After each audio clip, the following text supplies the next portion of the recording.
let's talk about this double cast on bullion. A double cast on bullion is one of the few stitches that we do where you need to have double thread. That's one of the first questions I get in our beginning class all the time is 1 length of thread or 2 lengths of thread.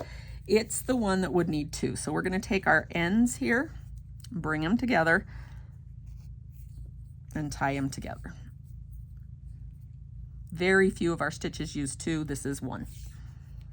All right. It is kind of the same thing that we just did, because it's a cast on. So we are going to want to make a bike seat. We're going to make shorter than that because I will run out of thread. It's not a stitch you can start and stop in the middle. You got to have enough thread on to do it. Let's go ahead but just like other bullion stitches, cast on bullion, double cast on bullion, you start at the top, you come back and go through and come out right next to where we started. Now, let me make sure that we're going to be on the screen here.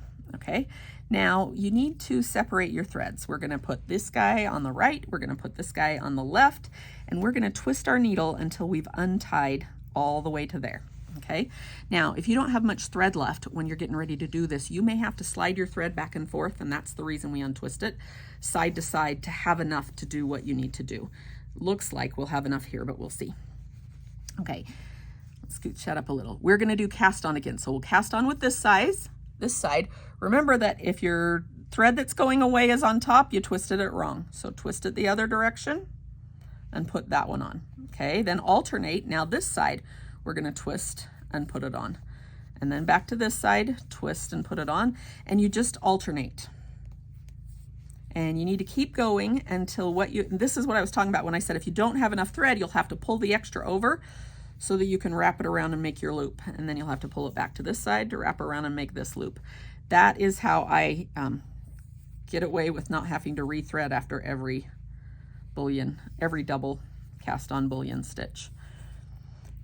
You want to make sure that the length that you have on your needle here when it's scrunched is as long as the bicycle seat or whatever your stitch length is there,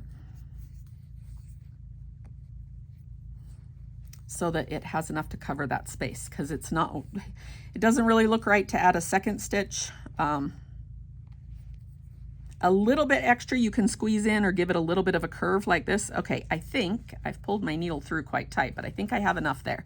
When I'm done, before I pull it through, I bring it back to the center and make sure these 2 loops are the same length, because that will make it easier to pull through. Okay, and now we have to go through. Again, the bullion knot needle made that possible. Otherwise, there's no way I could do it. Just keep a hold of those guys. When I get pulling it through, one of them tends to get shorter than the other because of the variegation. I might be able to tell which one it is, but you just need to keep pulling those guys snug until there's not a gap there anymore. And sometimes you do have to separate them and pull one side and then pull the other side to get it in place. So that is a double cast on bullion. Again, and then you go back down at the end.